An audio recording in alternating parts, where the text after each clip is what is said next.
things, one of which has nothing to do with our own team.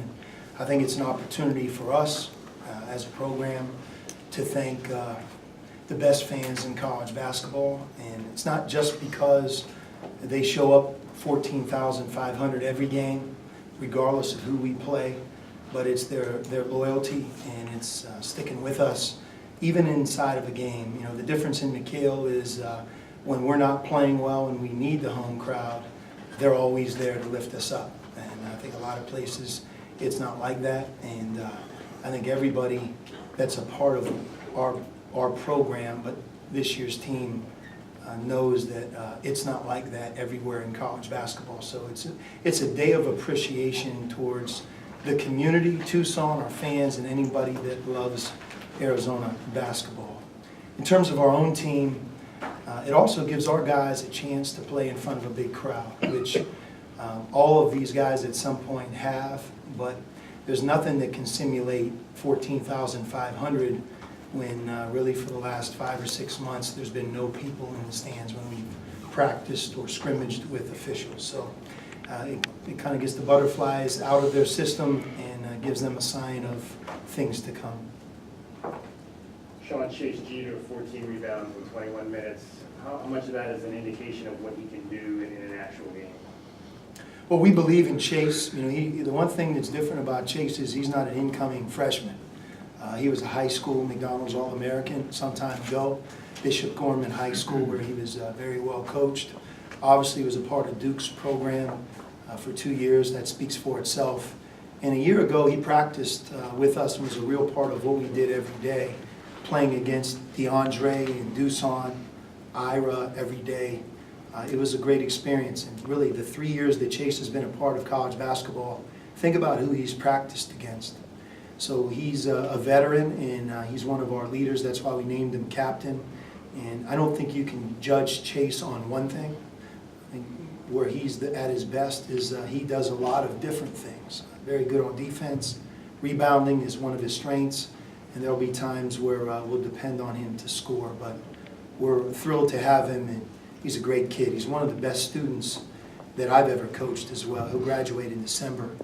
And I think it has obviously a bright future, not only on the court, but also off the court as well. How would you assess the play of Ryan Luther? You know, Ryan, a lot of the things that I just mentioned about Chase, you know, ditto for Ryan. He's a graduate of the University of Pittsburgh and has played in the ACC for 2 great coaches, Kevin Stallings and Jamie Dixon. And if it wasn't for Ryan getting injured a year ago, we wouldn't have the opportunity to have him here at Arizona. But before he got injured, in the games that he played in, he averaged a double-double. And playing in the ACC for those coaches and where he's at in his career, it's one of the quiet things that we have going for us on this year's team, and that we have almost a hidden group of experienced players. You know, they're not experienced per se playing in games for Arizona, but in Chase and Ryan's case, you think about how many games they've been a part of, seasons they've been a part of. That experience is something that I hope helps us. What do you evaluate as Devonair's strengths? You know, the best is yet to come for Devonair. You can't judge him at all on today. Some of the things you saw is a sign of things to come in the positive light.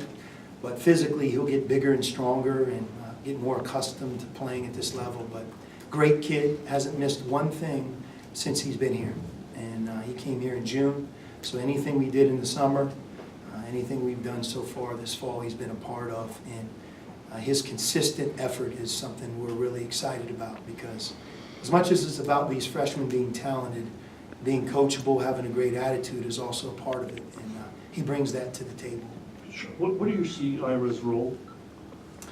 You know, Ira can play both the 5 and the 4, and he'll play both of those positions for us. We're not blessed with great depth this year up front like we've been. We have to stay healthy, and we have to stay out of foul trouble. But Ira is one of our most athletic players.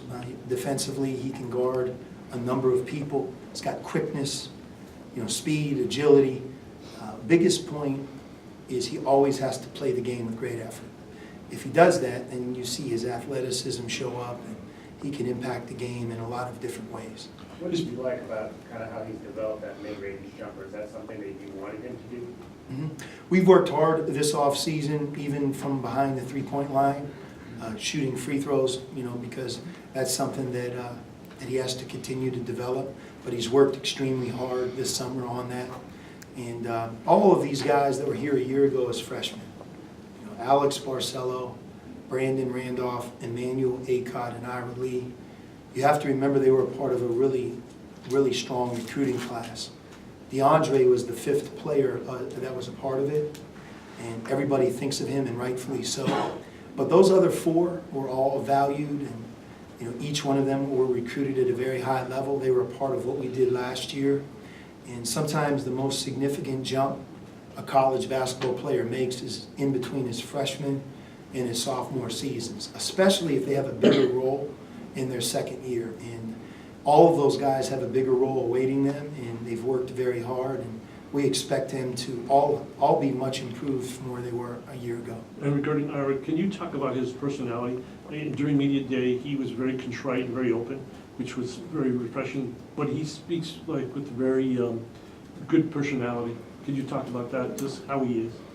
Ira Lee is a tremendous teammate. He has all the qualities that you want as part of your team and program. He just always has a smile on his face, and he's very energetic. Like we talked about, he's a high effort, very, very athletic type of player, and that type of player is contagious. And I think that he's in a good place right now with the role that he has and how hard he's worked. When you talk about Ryan, how do you expect where do you expect he's best to operate? You talked a little about he may go 4 out. I mean, he seems like he has the versatility to be out on the perimeter a lot. Or where do you anticipate using him the most, I guess? Well, Ryan's a very good shooter at every level. Around the basket, can shoot the three-point shot. So he's one of our top 3 or 4 three-point shooters. So he can really be in one of those 4-out positions. Excellent free throw shooter. You might have seen a little bit today where he's a clever passer, takes care of the basketball. He's been very well coached.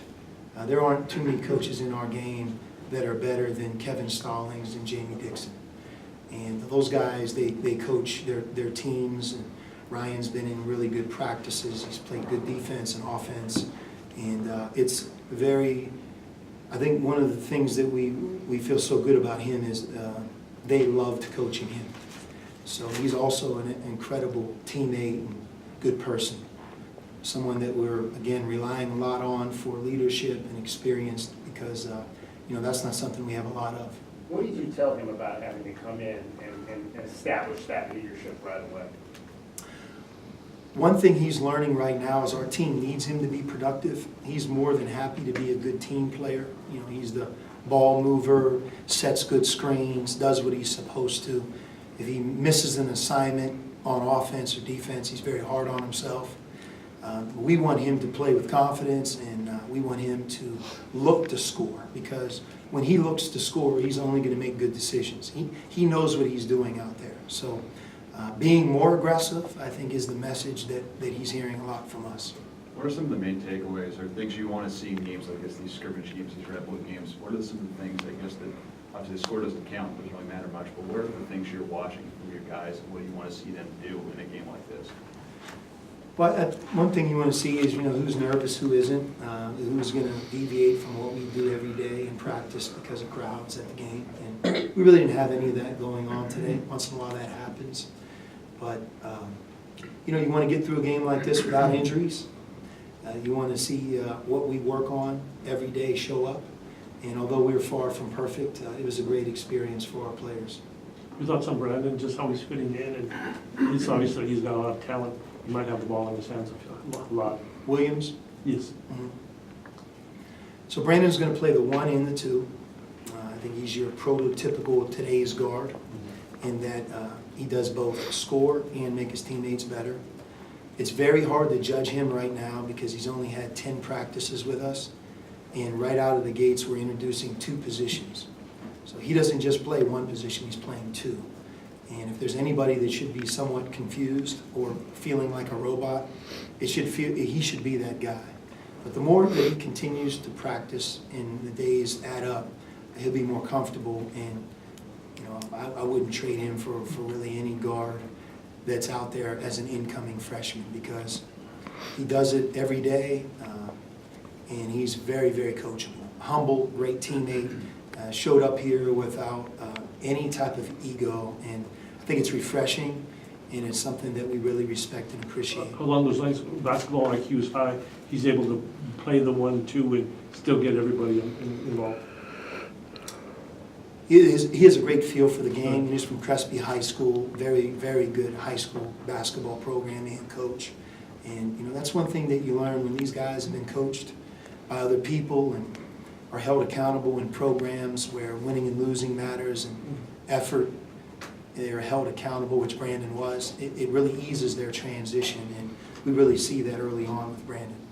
Could you go at least early while he's learning it at the point guard, mostly with Justin, maybe Alex a little bit, and have him stay strictly off the ball, or do you think he's far enough along you can play him with both right now? He'll be able to play both positions day one. That's what today he played more one because there was a red-blue scrimmage, but when we're all on the same bench, he'll be able to move back and forth and I think play both positions equally effective. He'll be equally effective there. Richard Jefferson officially retired yesterday. What have your interactions with him been like? You know, I'll say this about all of our former players.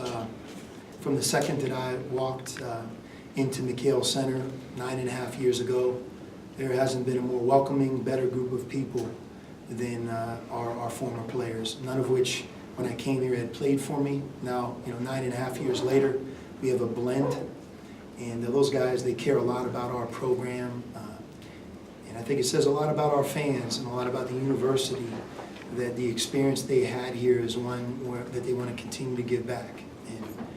And one of the things you have a great perspective on is, I think the Richard Jefferson gym is maybe 11 years old. I could be off a year, but Richard played in the NBA for 17 years. For him, 6 years into his NBA career, to give back the way he did is incredible. I mean, that gift that everybody benefits from, our practice facility being named after him. I know it feels odd when he's here, that he has a building with his name on it.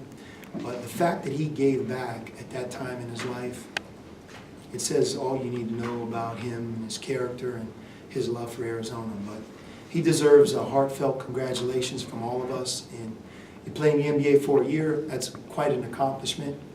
If you've been there for 17 years, that says it all. And I'm glad that he was able to walk away when he chose to. And maybe he'll visit us a little bit more often now. Do you have Bayless talk to you guys, get the guys and all while he was here? We didn't really have time because he got here close to the ceremony, but I said it out there on the court. Jared being a one-and-done player, and now he's close to graduating this May, which he will graduate. I mean, that's quite an accomplishment. And again, playing in the NBA for a decade, I know he was here at a unique time of transition, but again, he's always been great to our program. It's nice to see him in the rafters. You don't have to disclose this now, but can you see your starters starting to shape up and your rotation kind of work? I think so. We don't have a lot of choices up front, so I think you can fill in the blanks there. But we do have a lot of interchangeable players. Emmanuel Acott showed you out there a lot of things that he's been showing us in practice. And I think it's Emmanuel's versatility that really stands out. So, he's someone that whether he starts or not, he's going to be a really big part of what we do because you can plug him in a number of roles. Coach, you talked about the red-blue game also being for the fans and the diehards and everything, and there's a different look for the red-blue game because there's a lot of fans that kind of represent more of the general population of what Tucson is that don't have access to tickets to the games because the prices or everybody else has been holding those seats forever. What's it mean for you to see those fans that maybe you normally wouldn't see at a regular game that are just also bearing down the same way in the crowd as the others that have the season tickets? No, that's a great point and question. When we first started the red-blue game, and it's grown obviously, I was always shocked at the energy, you know, because it's one thing to have 14,500 people for an inter-squad scrimmage, but it's almost like game, you know, it's like a big game. You're getting ready to play a Pac-12 game, and it confused me for one time.